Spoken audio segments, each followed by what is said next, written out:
Our next speaker is Nenad Bijelić from EPFL. The stage is yours. Oh, thank you. Wow, what a privilege to be alive and among such a distinguished group of speakers. This has been tremendously inspiring so far. Thank you. My name is Nenad Bijelić. I'm a postdoctoral researcher in the Resilient Steel Structures Lab here at EPFL.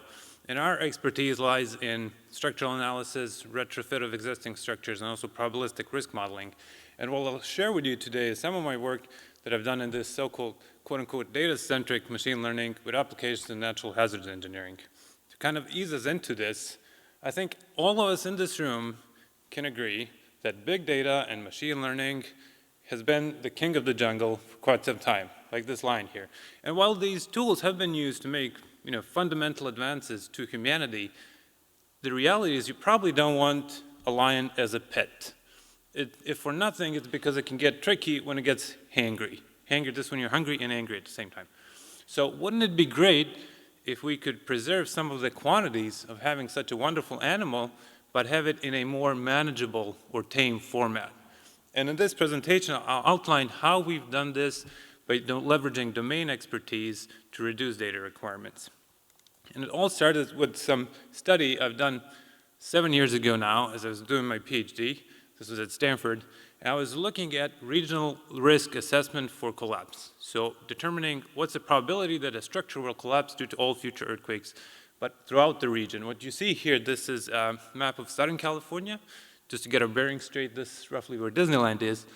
And these yellow lines, these are so-called faults, which are locations where earthquakes can happen, in which case, the ground ruptures, and then the shaking starts, and you get these waves that are propagating, in this case, into the Los Angeles region. And what we can notice here is that these ground motions, their shaking is quite different around the region. And one of the challenges is that we really wanted to capture fine-grained risk insights, both due to its shaking, but also have physics-based numerical models of buildings, meaning it's really costly to compute.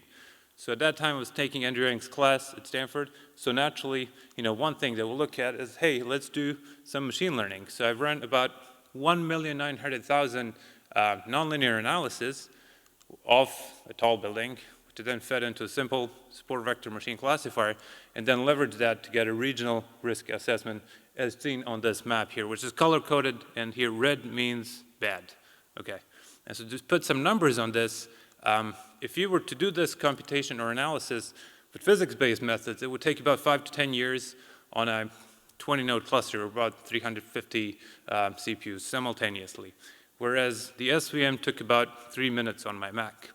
However, this is once you have the data, or these 2 million analyses. And at this point, you could say, hey, 2 million analysis, that ain't big data. There's not a lot of training points, as we've seen earlier today. However, in the domain where structural engineers use 3 to 11 analysis to design a building, this is a huge difference. And so the reality is that, as many others have also pointed out, we have small data or can generate small data, but on the flip side, we have domain knowledge. So wouldn't it be great if we can take this initial small data that we have, which if we fit a surrogate to this, it doesn't really match the ground truth, but then leverage insights to augment the data, or kind of engineer the data such that when we fit the surrogate, it's much closer to the ground truth. In our upcoming paper, this is what we've done. We've created this data engineering methodology for collapse risk assessment. We call it the Automated Collapse Data Constructor, or ACDC. And it's a model agnostic tool, so you can apply it to any surrogate you want.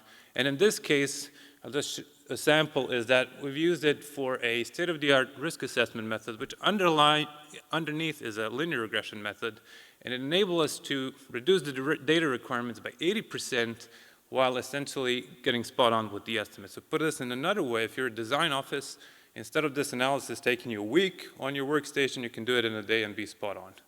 So that's kind of at the core. It's kind of really exciting development, and if you want to learn more about this data-centric approach, there's a great talk by Professor Enduring that he kind of started this movement about a year ago. So with that, I'll say just thank you, #peace, #love your neighbor, and if you have any questions, feel free to ask.